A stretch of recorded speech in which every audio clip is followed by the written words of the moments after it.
এই যে পানিতে আমরা রাঁধতে পারি না, খাইতে পারি না, স্কুলে যাইতে পারে না, গরু ছাগল হাঁস মুরগি মইরে বাসে যায়।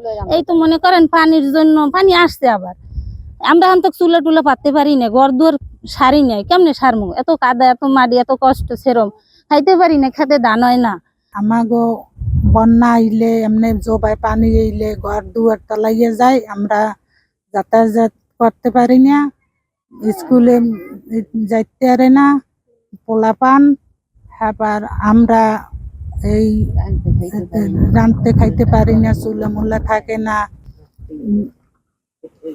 পেতে জোবায় পানতে আমাকে তলাইতে হয়। আমরা একটু রাস্তা বেরিবাদ বলক চাই।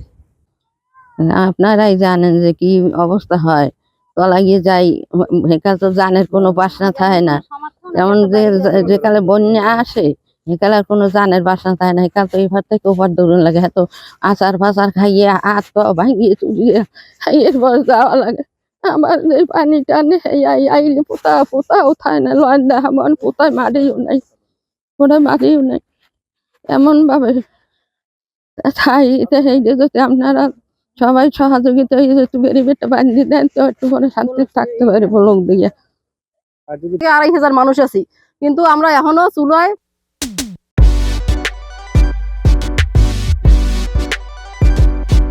পানি আমরা রান্না করতে পারি না। যদি আমাকে বেরিবেট দিয়ে ব্লক না দিয়ে দেয়, তাহলে আমরা অন্য কোনো জায়গায় যাইয়া ঘরবাড়ি করার মতো ক্ষমতা আমাদের নাই, নাইলে আমাদের ওই পোলাপান নিয়ে বাঁচতে হইবে জলে।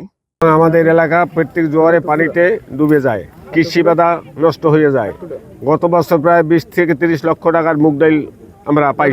এখন বেরিবাদ অথবা ব্লকের ব্যবস্থা করলে আমরা সুখ শান্তিতে বাস করতে পারবো, কোনো তেরানের দরকার নাই, লাগবে না আমাদের কোনো তেরানের দরকার। অথবা ব্লক যদি না দেন তাহলে আমাদের বিষ খাওয়াইয়া মারার ব্যবস্থা করেন, যাতে আমরা মরে যাই। আমরা না থাকতে পারলে এত কষ্ট করে থাকি লাভ কি আর। এইগুলো বিলীন হওয়ার পথে আমরা চাই এখানে ব্লক বা একটা অ্যারেঞ্জমেন্ট করে যাতে এই নদী ভাঙনটা বন্ধ করা যায়, নদী ভাঙন রোধ হয় সেই ব্যবস্থা নেবে।